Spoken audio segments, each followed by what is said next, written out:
Student, पिछले session में हमने रेजिस्टेंस के बारे में पढ़ा था, इलेक्ट्रिकल रेजिस्टेंस के और उसके ग्रुपिंग के बारे में पढ़ा था। अब उस सेशन को कंटिन्यू करते समय यहाँ पे हमें ये पढ़ना है कि किसी भी कंडक्टर के अंदर रेजिस्टेंस का कारण क्या है। What is the cause of existence of resistance in a conductor. तो ध्यान से सुनना है कि हमने कहा था कि किसी भी कंडक्टर के अंदर इलेक्ट्रॉन्स फ्री होते हैं किसी पर्टिकुलर एटम के साथ। जो आउटर मोस्ट बैलेंस इलेक्ट्रॉन्स हैं किसी पर्टिकुलर एटम के साथ रिस्ट्रिक्टेड नहीं है, वो एक से दूसरे में मूव कर सकते हैं, वो फ्री होते हैं मोशन में। यानी कि यहाँ से एक बात क्लियर होती है कि किसी भी कंडक्टर के अंदर दो चीजें एग्जिस्ट कर रही हैं, एक इलेक्ट्रॉन और दूसरा आयन। क्लियर है कि जब इलेक्ट्रॉन निकलता है तो एटम क्या होता है, आयनाइज होता है ना, या इलेक्ट्रॉन जाता है तो भी एटम आयनाइज होता है।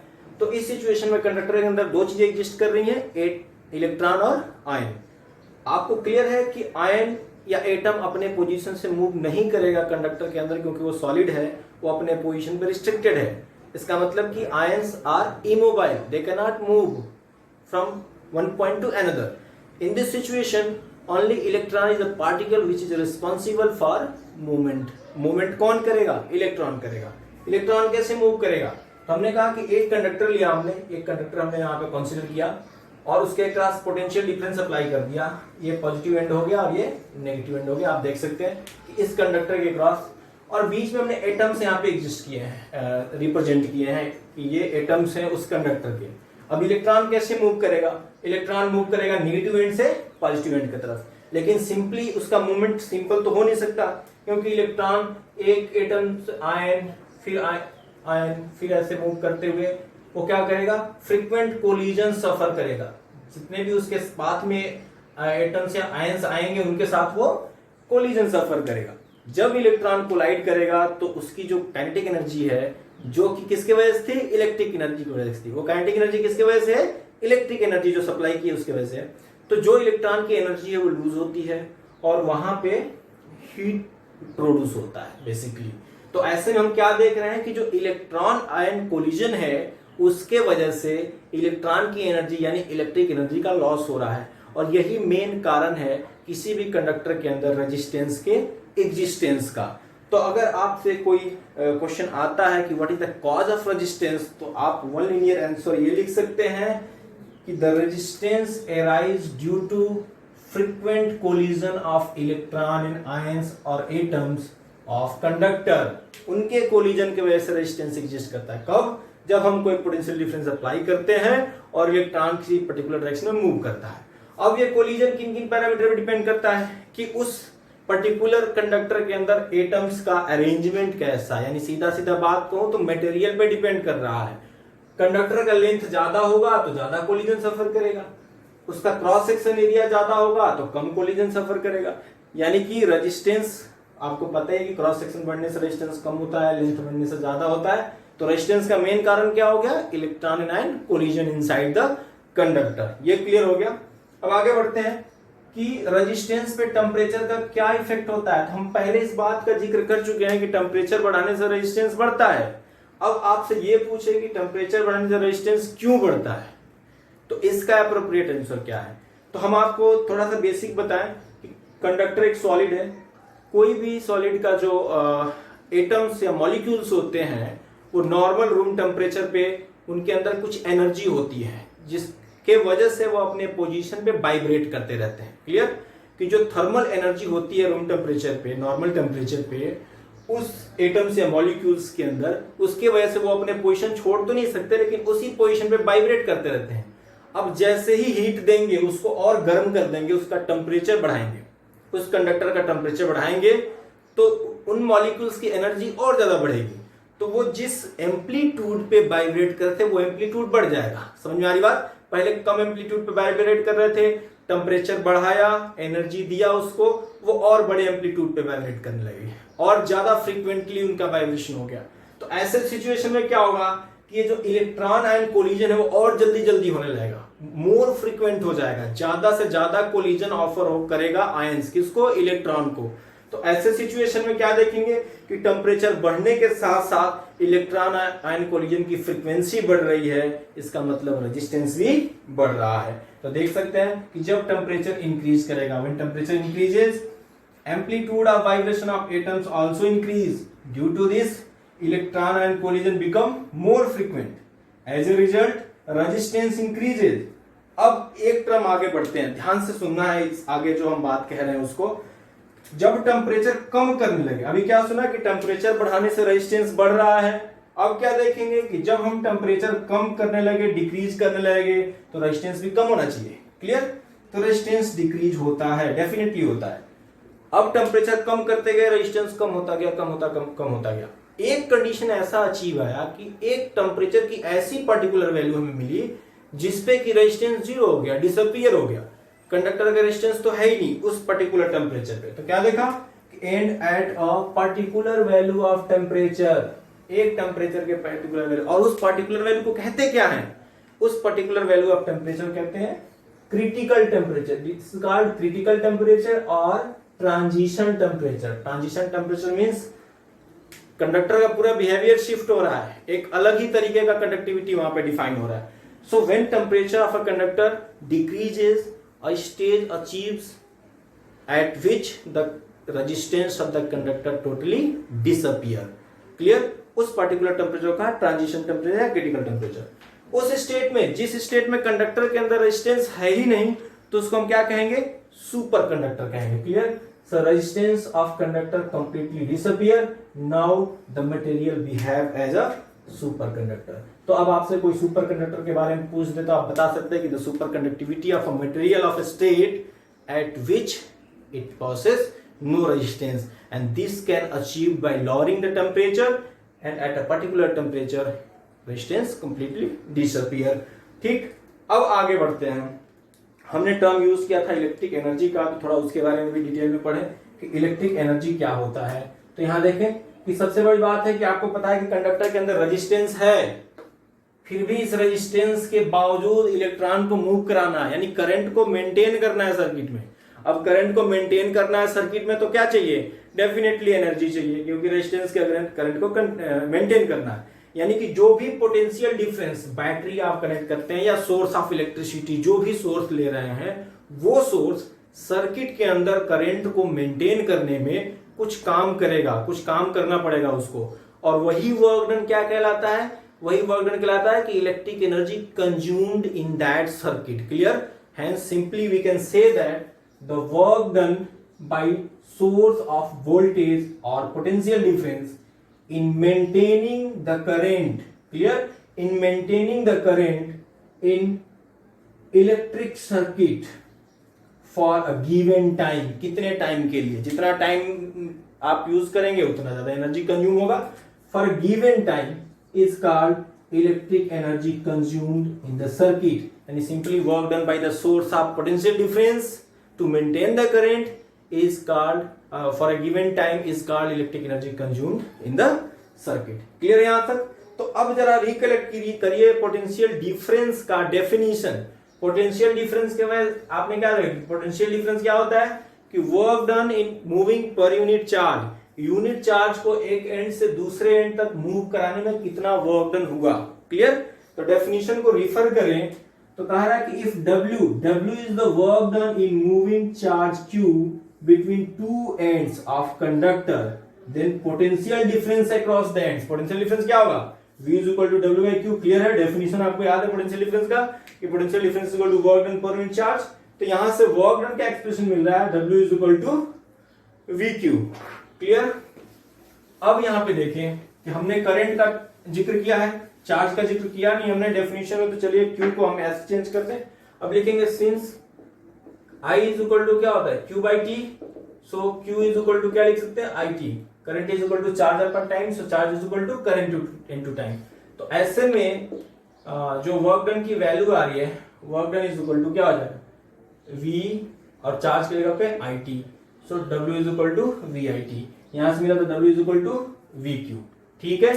अच्छा, अगर हम रेजिस्टेंस के टर्म में जाएं तो हमको पता है कि सिंस आप लिख सकते हैं कि V is equal to IR, V is equal to IR। Clear यहां तक एक्सप्रेशन? तो V की जगह पे IR रखें तो क्या मिलेगा?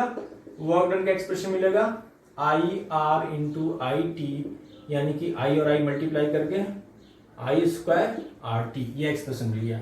यानी वर्क डन के फाइनली हमें 3 एक्सप्रेशन मिले, एक मिला वी क्यू, एक मिला वी आई टी और एक हुआ आई स्क्वायर आर टी। जरा देखें तीनों को, है ना, कि अलग अलग टर्म्स में हो गए, ये पोटेंशियल और चार्ज के टर्म में, ये पोटेंशियल डिफरेंस करंट और टाइम के टर्म में, ये करंट रेजिस्टेंस और टाइम के टर्म में। अब आपसे क्वेश्चन जिस टर्म में पूछता है उसके हिसाब से इन तीनों में से किसी एक एक्सप्रेशन का आप यूज कर सकते हैं, और यही वर्क डन क्या कहलाता है, इलेक्ट्रिक एनर्जी कहलाता है। ठीक है, तो मुझे उम्मीद है कि इलेक्ट्रिक एनर्जी का टर्म आपको समझ में आ गया होगा। अब हम आपको आगे पढ़ाएंगे इलेक्ट्रिक पावर के बारे में। तो सबसे पहले इलेक्ट्रिक एनर्जी का हम यूनिट देख लें।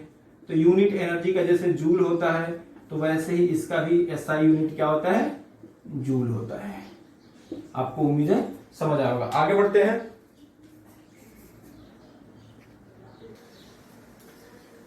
इलेक्ट्रिक एनर्जी के बाद स्टूडेंट्स अब हम इलेक्ट्रिक पावर के बारे में पढ़ेंगे। इलेक्ट्रिक पावर 9th में आप ये बेसिक टर्म एनर्जी और पावर के बारे में आपने पढ़ा हुआ है, तो उसी डेफिनेशन को रिफर करेंगे कि पावर क्या होता है, कि rate of doing work, rate of doing, किस रेट से काम हो रहा है। अब इलेक्ट्रिक सर्किट में कौन काम करता है, तो जो सोर्स ऑफ पोटेंशियल डिफरेंस है, जहां से हम इलेक्ट्रिक एनर्जी सप्लाई कर रहे हैं। क्लियर, तो डेफिनेशन में जाएंगे, the rate at which the work is done, काम हो रहा है, काम किस में हो रहा है, करंट को मेंटेन करने में। Clear, work is done by the source of potential difference in maintaining current in the circuit is called electric power of the circuit. यानी कि किसी भी सर्किट का जो इलेक्ट्रिक पावर है वो बेसिकली क्या है, कि the rate of work done by the source of potential difference. Clear, in maintaining the current, current को मेंटेन करने में किस रेट से काम हो रहा है। तो अब फॉर्मूला क्या है, power is equal to work upon time, P is equal to W by T. अब इलेक्ट्रिक एनर्जी का डेरिवेशन हमने पढ़ा था, W इज इक्वल टू आपने पढ़ा था वी क्यू या वी आई टी या I square R T, just पिछले डेरिवेशन में। तो हम देखें कि पावर के लिए क्या एक्सप्रेशन में मिल रहा है, तो power is equal to work upon time, work का एक्सप्रेशन वी आई टी और अपॉन टी। क्लियर, या आई स्क्वायर आर टी, ये भी एक्सप्रेशन मिला था हमें, या अपॉन टी, जब हम इलेक्ट्रिक एनर्जी के बारे में पढ़ रहे थे तो वहां वर्क डन के लिए जो एक्सप्रेशन मिले थे हमें, तो work done by the source of potential difference. Clear, so V I T upon T. अब यहाँ टी से टी कैंसिल हो रहा है, यहाँ टी से टी कैंसिल हो रहा है, तो क्या मिला, power is equal to V I या आई स्क्वायर आर। रेजिस्टेंस और करंट के टर्म में ये पावर का एक्सप्रेशन, और वोल्टेज और करंट के टर्म में ये पावर का एक्सप्रेशन। अगर हम इसको कंसीडर करें तो इसका ऐसा यूनिट क्या होगा, volt into ampere, potential difference का वोल्ट और करंट का एम्पियर। तो ऐसा यूनिट एम्पियर इंटू वोल्ट, और इसको क्या कहते हैं, वाट कहते हैं। क्या कहते हैं, वाट। क्लियर है, तो वाट हो गया इसका ऐसा यूनिट, पावर का आपको पता ही है पहले से। ठीक है, अब 1 वाट डिफाइन करना हो किसके टर्म में, इलेक्ट्रिक पावर के टर्म में, तो 1 watt is equal to 1 ampere into 1 volt. तब 1 वाट पावर आपको डिफाइन करना पड़ेगा, तो सीधा सीधा आप क्या कह सकते हैं कि 1 watt is the power of an electrical circuit in which the current of 1 ampere is flowing across the potential difference of 1 volt. Clear, if the current of 1 ampere is flowing across the potential difference of 1 volt, then power is said to be of 1 watt. Clear, now अब power के कुछ और बड़े units की बात करें, कुछ बिगर units की बात करें, तो किलोवाट के बारे में बात करते हैं। KW, kilowatt, 1 kilowatt is equal to 1000 watt. 1000 watt को कैसे लिख सकते हैं, 10 पावर 3 वाट। तो 1 kilowatt is equal to 10 power 3 watt. Megawatt की बात करें, मेगावाट 10 पावर 6 वाट। क्लियर, तो ये पावर और उसके कुछ यूनिट्स हमने यहाँ पे डिस्कस किया। अब ये देखें कि जो इलेक्ट्रिक सप्लाई हमारे घरों में आती है, जिसे हम खरीदते हैं गवर्नमेंट से या किसी भी एजेंसी से हम खरीदते हैं, जो तो एनर्जी बेचते खरीदते हैं, तो उसका क्या हो गया, कमर्शियलाइजेशन हो गया। तो इलेक्ट्रिसिटी का, इलेक्ट्रिक एनर्जी का जो कमर्शियल यूनिट होता है वो क्या होता है, जरा इस पे डिस्कस करें। ठीक है, तो कमर्शियल यूनिट दिख रहा है आपको, commercial unit of electric energy क्या है, किलोवाट आवर। यानी आप पावर वाट में नहीं, किस में लेंगे, किलोवाट में, और टाइम सेकंड में नहीं लेंगे बल्कि किस में लेंगे, आवर में लेंगे। क्लियर, तो टाइम क्या हो गया इसका energy, kilowatt into hour. Is it clear. अब जरा देखिए कि इसको जब जूल में कन्वर्ट करें, 1 किलोवाट आवर, 1 किलोवाट आवर को हम 1 यूनिट भी कहते हैं। ध्यान देना है कि जब इलेक्ट्रिक एनर्जी का जो कमर्शियलाइजेशन होता है, तो जो 1 यूनिट ऑफ एनर्जी होता है वो 1 किलोवाट आवर होता है। क्लियर, तो 1 किलोवाट आवर को हम कैसे लिख सकते हैं कि 1 किलोवाट इंटू 1 आवर, और इसको हम 1 यूनिट ऑफ एनर्जी कहते हैं। ठीक है, तो 1 किलोवाट आवर हो गया 1000 वाट, और 1 आवर यानी 3600 second, 60 into 60 minute into 60 second. Clear? Multiply किया तो ये वैल्यू आपको मिली। अब इसको हम ऐसे लिख सकते हैं 1 2 3 4 5 6 पॉइंट डिजिट पे डेसिमल लगाया तो 3.6 इंटू 10 पावर 6। क्लियर? ये वैल्यू 3.6 इंटू 10 पावर 6 जूल, यानी 1 kilowatt hour is equal to 3.6 into 10 power 6 joule. अगर इसको जूल में कन्वर्ट करते हैं तो ये इक्विवेलेंट वैल्यू है। अब कमर्शियलाइजेशन से रिलेटेड अगर एक क्वेश्चन पूछ दे आपसे, न्यूमेरिकल पूछ दे, ध्यान से देखिएगा, ऐसे क्वेश्चन एग्जाम में जनरली पूछे जाते हैं। A bulb of 100 watt operating at 6 hour per day. एक 100 वाट का बल्ब है आपके यहाँ और वो 6 घंटे पर डे ऑपरेट होता है। कैलकुलेट यूनिट्स ऑफ एनर्जी, यानी यूनिट का बात कर रहा है, यानी किलोवाट आवर में, ठीक है। Units of energy consumed in 30 days, पूरे एक महीने में कितने यूनिट एनर्जी वो बल्ब कंज्यूम करेगा। 100 वाट का बल्ब 6 घंटे पर डे ऑपरेट हो रहा है, यानी अब यहाँ पे एनर्जी कंज्यूम करने के लिए हमें दो टर्म चाहिए, पावर और टाइम। दो टर्म चाहिए, पावर और time. So energy is equal to power into time. Power कितना दिया हुआ है 100 वाट, इसको किस में कन्वर्ट करना है, किलोवाट में, तो 1000 से डिवाइड करेंगे। 100 को 1000 से डिवाइड किया, क्या मिला आपको 0.1 किलोवाट, ये बल्ब की पावर हो गई। टाइम कितना है 30 दिन, पूरे 30 दिन, और एक दिन में 6 घंटे, तो पूरे 30 दिन में कितने घंटे हुए 13 to 6 यानी 180 आवर्स वो बल्ब ऑपरेट हुआ है। Power is 0.1 kilowatt and operating time is 180 hour. तो एनर्जी कितना हो गया, तो kilowatt into hour, 0.1 kilowatt into 180 hour कितना हुआ 18 किलोवाट आवर। अब किलोवाट आवर को हम यूनिट 1 यूनिट कहते हैं, तो यानी एनर्जी कितनी कंज्यूम हुई 18 यूनिट ऑफ एनर्जी कंज्यूम हुई। अच्छा, इसी क्वेश्चन को और मॉडिफाई करें। अब कह रहा है कि calculate electric bill amount at the rate 4 rupees per unit.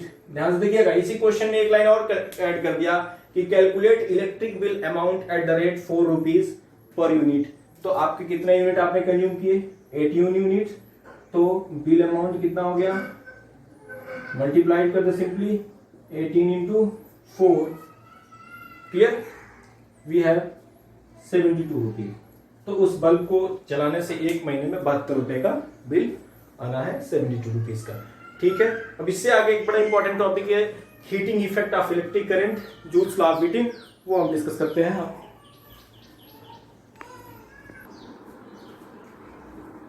Syllabus को आगे बढ़ाते हुए नेक्स्ट टॉपिक है हमारा heating effect of current, electric current. तो एक जनरल सा ऑब्जर्वेशन आप देखेंगे अपनी लाइफ में कि जब किसी करंट या किसी वायर या किसी कंडक्टर के थ्रू लंबे समय तक अगर करंट फ्लो होता है तो उसका टेम्परेचर थोड़ा बढ़ जाता है, यानी वहां पे आप देखते हैं कि हीटिंग इफेक्ट करंट के वजह से प्रोड्यूस होता है। इसी सिचुएशन में आप ये देखें कि हीटिंग इफेक्ट क्यों प्रोड्यूस होता है। हीटिंग इफेक्ट को सबसे पहले जो एक्सप्लेन करने वाले थे जूल्स, इसके वजह से उसको जूल्स लॉ ऑफ हीटिंग भी कहा जाता है कि जो भी करंट का हीटिंग इफेक्ट होता है उसको हम जनरली कहते हैं जूल्स लॉ ऑफ हीटिंग में उसका स्टडी किया जाता है। तो सबसे पहले देखिए क्यों हीट प्रोड्यूस होता है। तो सीधी सी बात है कि जब किसी कंडक्टर के अक्रॉस कोई भी पोटेंशियल डिफरेंस हम अप्लाई करते हैं, एक बैटरी कनेक्ट कर दिया, कंडक्टर के अंदर जितने भी फ्री इलेक्ट्रॉन्स हैं आपको पता है कि वो नेगेटिव एंड से पॉजिटिव एंड की तरफ एक्सेलरेट होंगे। जो भी फ्री इलेक्ट्रॉन्स है कंडक्टर के अंदर वो नेगेटिव एंड से पॉजिटिव एंड की तरफ एक्सेलरेट होंगे तो वो काइनेटिक एनर्जी गेन करेंगे। सीधी सी बात है कि उनके अंदर जो पहले से थर्मल एनर्जी थी उसके अलावा जो इलेक्ट्रिक पोटेंशियल डिफरेंस आपने अप्लाई किया उसके वजह से वो इलेक्ट्रॉन नेगेटिव एंड से पॉजिटिव एंड की तरफ एक्सेलरेट होते हैं तो काइनेटिक एनर्जी एक्वायर करते हैं। अब वो इलेक्ट्रॉन्स कंडक्टर के अंदर एटम्स या आयन से कोलिजन भी होता है, जैसे एक्सेलरेट होंगे कोलाइड भी करेंगे, कोलाइड होंगे तो उनकी काइनेटिक एनर्जी लूज होगी, वो अपनी काइनेटिक एनर्जी ट्रांसफर करेंगे और वो काइनेटिक एनर्जी किस में कन्वर्ट होता है, तो हीट में कन्वर्ट होता है। बेसिकली अगर किसी पॉइंट पे आप हैमरिंग करते रहे थोड़े से अगर आप पीटेंगे तो वो जगह थोड़ी देर बाद हीट में गर्म हो जाता है, यानी कि वहां काइनेटिक एनर्जी हीट में कन्वर्ट हो रहा है। क्लियर है? तो सिमिलर वे में देखें कि when potential difference applied the large number of free electrons get accelerated towards positive end and acquire kinetic energy. These accelerated electrons collides with ions or atoms in the conductor के अंदर collide करेंगे। As a result their kinetic energy, जो भी kinetic energy वो acquire किए हैं वो kinetic energy किस में कन्वर्ट होगा, हीट में कन्वर्ट होगा। और as a result we will observe that the temperature of conductor increases and it's quite hotter than previous one या इनिशियल कंडीशन। सो कितना हीट प्रोड्यूस हुआ कंडक्टर के अंदर, कितना हीट प्रोड्यूस होगा वो किन किन बातों पे डिपेंड करता है। जूल्स लॉ ऑफ हीटिंग का यहाँ पे हम डिस्कस कर रहे हैं कि amount of heat produce depends on which factor. So first of all the amount of heat produce is directly proportional to square of magnitude of current. कितना current flow रहा है उसके स्क्वायर पे डिपेंड कर रहा है। क्लियर बात समझिएगा, यानी कि करंट से बहुत ज्यादा डिपेंड कर रहा है हीट, क्योंकि उसके स्क्वायर पे है ना, उसका ऑर्डर ज्यादा है, डिग्री ज्यादा है। तो heat is directly proportional to square of current. दूसरी बात, रेजिस्टेंस ज्यादा होगा तो भी हीट ज्यादा होगा, लेकिन रेजिस्टेंस के कंपेयर में करंट पे इसकी डिपेंडेंसी ज्यादा है। देख सकते हो रेजिस्टेंस का पावर 1 है और करंट का पावर 2 है। तो heat produce is directly proportional to resistance. Resistance बढ़ेगा तो हीट ज्यादा होगा, करंट बढ़ेगा तो हीट बहुत ज्यादा होगा। And directly proportional to time for which current is flowing in the circuit. कितने टाइम तक करंट सर्किट में प्रोड्यूस हुआ है इस पे डिपेंड करता है। यानी इन तीनों पैरामीटर के डायरेक्टली प्रोपोर्शनल है। इन तीनों बातों को अगर हम कंबाइन करते हैं तो कंबाइन करके क्या देख रहे हैं कि H is proportional to I square RT। यहाँ पे जो कांस्टेंट आता है उसकी वैल्यू 1 है, तो ऐसे में H is equal to I square RT। और देखिए ये फॉर्मूला सीधा सीधा याद करिए, ये फॉर्मूला किसका है, इलेक्ट्रिक एनर्जी का है। किसका है, इलेक्ट्रिक एनर्जी का। यानी यहां से साफ ये साबित होता है कि इलेक्ट्रिक एनर्जी ही हीट में कन्वर्ट होता है। क्लियर, सर्किट के अंदर ये जो हीटिंग इफेक्ट होता है किसकी वजह से, because of the collision of electrons and ions. Clear? And in this process the electric energy is converted into heat energy. Value कितनी होगी, H is equal to I square RT। और इसी को हम कहते हैं जूल्स लॉ ऑफ हीटिंग। याद रखेंगे कि this is known as Joule's law of heating. तो आपसे जूल्स लॉ ऑफ हीटिंग पूछे कि ये पैरामीटर ऑफ हीटिंग की जो हीट प्रोड्यूस होता है इन पैरामीटर पर डिपेंड करता है, और ये उसका एक्सप्रेशन है, फॉर्मूला है। अब हीटिंग इफेक्ट से रिलेटेड कुछ बड़े सिंपल या कॉमन से एप्लीकेशंस की बात करें जो हम अपने डेली लाइफ में यूज करते हैं, जैसे कि इलेक्ट्रिक आयरन हो गया जिससे हम कपड़े प्रेस करते हैं, इलेक्ट्रिक हीटर का यूज बहुत ही कॉमन है। गीजर में हीटिंग रॉड्स वगैरह होते हैं, तो हीटिंग रॉड्स के बारे में बात करें तो यानी ये सब क्या हो गए, एक हाई पावर इंस्ट्रूमेंट हो गए। या जितने भी हीटिंग इंस्ट्रूमेंट हमने यहाँ पे जिक्र किया, आयरन है, हीटर है या रॉड है, ये हाई पावर इंस्ट्रूमेंट हो गए। क्लियर, ये किससे बने हैं, तो सबसे पहले ये बनता किससे है, नाइक्रोम से। नाइक्रोम क्या होता है, एक एलॉय है जो कि निकल और क्रोमियम से मिलके बना हुआ है। अब ये बात आती है कि नाइक्रोम का यूज क्यों किया, तो नाइक्रोम का यूज इसलिए करते हैं कि इसकी रेजिस्टिविटी हाई होती है। क्या होती है, high value of resistivity nichrome की। And its melting point is also very high, यानी बहुत ज्यादा टेम्परेचर टॉलरेंस है इसका। बहुत गर्म हो जाएगा तो भी मेल्ट नहीं होगा, कहने का ये मतलब है। ठीक है, यानी मेल्टिंग पॉइंट बहुत ही हाई है। हीटिंग के सेंस में एक अच्छी फीचर हो गई इसकी। दूसरा, उसको आराम से वायर में कन्वर्ट कर सकते हैं, यानी कि सॉफ्ट भी है, इजिली कन्वर्टेड इनटू वायर। ये 3 प्रॉपर्टी है जिसके वजह से नाइक्रोम का यूज करते हैं हम हाई पावर इंस्ट्रूमेंट या हीटिंग इंस्ट्रूमेंट को बनाने में।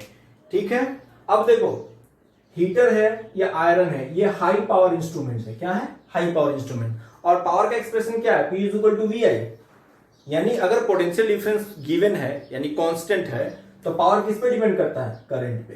किस पे डिपेंड करता है, करंट पे। ये देख सकते हैं, यानी कि पावर के लिए सर्किट में करंट ज्यादा होना जरूरी है। हाई पावर के लिए हाई करंट की रिक्वायरमेंट है। दूसरे सेंस में देखें, हीट प्रोड्यूस करना है हमें, इस इंस्ट्रूमेंट से क्या करना है, हीट प्रोड्यूस करना है।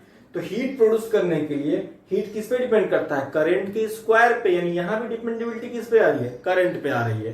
दूसरी बात, पावर का एक और फॉर्मूला देखें तो पावर क्या होता है, V स्क्वायर बाई R। ये फॉर्मूला कहां से है, तो पावर का एक्सप्रेशन होता है I स्क्वायर R। ठीक है, I को अगर V बाई R लिखें तो V square by R square into R से एक पावर कैंसिल होगा, तो पावर की value V square by R। ये एक्सप्रेशन क्लियर है। तो पावर का एक एक्सप्रेशन ये भी होता है कि electric power P is equal to V square by R। अगर पोटेंशियल डिफरेंस गिवन है, कांस्टेंट है, तो पावर क्या है, रेजिस्टेंस के इनवर्सली प्रोपोर्शनल है। पावर क्या है, रेजिस्टेंस के इनवर्सली प्रोपोर्शनल है। ये टर्म यहाँ पे देख सकते हैं। यानी इन तीनों बातों को कंबाइन करके देखें तो हम ये कह सकते हैं कि जो हाई पावर इंस्ट्रूमेंट है उसमें ज्यादा करंट की जरूरत है और उसमें लो रेजिस्टेंस की रिक्वायरमेंट है। क्लियर? हाई पावर इंस्ट्रूमेंट में लो रेजिस्टेंस की रिक्वायरमेंट है, यानी ये कॉमन टर्म याद कर लीजिए कि resistance of high power instrument must be smaller than that of low power instrument. यानी हाई पावर इंस्ट्रूमेंट का रेजिस्टेंस लो पावर इंस्ट्रूमेंट से कम रखा जाता है। क्यों? क्योंकि करंट की वैल्यू उसमें ज्यादा हो, करंट की वैल्यू ज्यादा होगा तो पावर ज्यादा होगा, हीटिंग इफेक्ट ज्यादा होगा। क्लियर? अब इसी ऑर्डर में एक और टर्म यूज करते हैं फ्यूज के बारे में, आपने जनरली सुना होगा डोमेस्टिक सर्किट में या कहीं और भी जो अप्लायंसेस होते हैं उनकी सेफ्टी के लिए फ्यूज का यूज किया जाता है। तो फ्यूज बड़ा कॉमन सा टर्म है जिसके बारे में आपने सुना भी है, थोड़ा इसके बारे में जान ले कि फ्यूज होता क्या है। तो फ्यूज एक सेफ्टी डिवाइस है जो कि एलॉय का बना हुआ है। क्या एलॉय है? किसका? टीन का और लेड है ना। टीन 63% एंड लेड 37% को कंबाइन करके फ्यूज का वायर बनाया जाता है। अगर फ्यूज वायर की प्रॉपर्टीज के बारे में बात करें तो सेम याद रखेंगे कि इसकी रजिस्टिविटी हाई होती है। फ्यूज वायर की क्या होती है? रजिस्टिविटी इसकी हाई होती है ना, हाई। इसका मेल्टिंग पॉइंट लो होता है, लो मेल्टिंग पॉइंट। ठीक है, मेल्टिंग पॉइंट लो है यानी कि कम टेम्परेचर, एक डेफिनेट टेम्परेचर पे जाके ये मेल्ट हो जाएगा और एक डेफिनेट इसकी करंट रेटिंग होती है। अब ये तीन बातें ध्यान से सुनना है। डेफिनेट करंट रेटिंग यानी कि जो भी फ्यूज वायर यूज करते हैं उसकी एक रेटिंग होती है कि इसके थ्रू मैक्सिमम पॉसिबल करंट क्या ये बियर कर सकता है, कितना वो अलाउ कर सकता है। ठीक है, सर्किट में अगर उससे अधिक करंट फ्लो होता है तो हीट ज्यादा प्रोड्यूस होगा और फ्यूज वायर क्या हो जाएगा? मेल्ट हो जाएगा, फ्यूज वायर मेल्ट हो जाएगा। एक जनरल सा कंडीशन देख लें कि एक कोई हमारे रेजिस्टेंस है, ठीक है, इसमें एक हमने बल्ब यूज किया, ये बल्ब है, बल्ब पे ये सर्किट डायग्राम है, एक पोटेंशियल डिफरेंस हमने कनेक्ट कर दिया और एक यहाँ पे फ्यूज वायर लगा दिया, एक फ्यूज वायर, ये फ्यूज वायर यहाँ पे लगाया हुआ है। ठीक है, करंट फ्लो हो रहा है, अचानक से कहीं सर्किट में शॉर्ट सर्किटिंग हुआ, कहीं से स्पार्क प्रोड्यूस हुआ। तो ऐसे सिचुएशन में जब शॉर्ट सर्किटिंग होता है तो आपने देखा होगा कि वहां लाइट और हीट दोनों प्रोड्यूस होता है। तो ऐसे में यहाँ पे एनर्जी ज्यादा लॉस हो रहा है। शॉर्ट सर्किटिंग में क्या होता है? ज्यादा एनर्जी की रिक्वायरमेंट है, तो सर्किट में करंट की वैल्यू क्या होती है? इंक्रीज हो जाती है, करंट इंक्रीजेज। तो जैसे ही करंट इंक्रीज होगा तो जो फ्यूज आपने यहाँ पे यूज किया वो फ्यूज का एक डेफिनेट करंट की रेटिंग है। उस करंट पे जो हीट प्रोड्यूस होगा उतना तो वो टॉलरेट कर सकता है। अगर करंट की वैल्यू उससे अधिक हुई तो इसमें जो हीट प्रोड्यूस होगा वो हीट ये टॉलरेट नहीं कर पाएगा और ये मेल्ट कर जाएगा। जैसे ये मेल्ट होगा सर्किट ब्रेक हो जाएगा और बाकी जो अप्लायंसेज आपने कनेक्ट कर रखे हैं उनको बचाया जा सकता है। तो ये था फ्यूज के बारे में। तो ये ऑलमोस्ट हमने 3 पार्ट में इलेक्ट्रिसिटी चैप्टर को कवर किया। अगर ये तीनों पार्ट आपको अच्छे से समझ आया होगा तो आप लाइक करेंगे और कमेंट करेंगे। अगर कुछ आपको डाउट रह गया हो या कुछ फीडबैक या सजेशन होगा तो प्लीज़ आपका वेलकम है।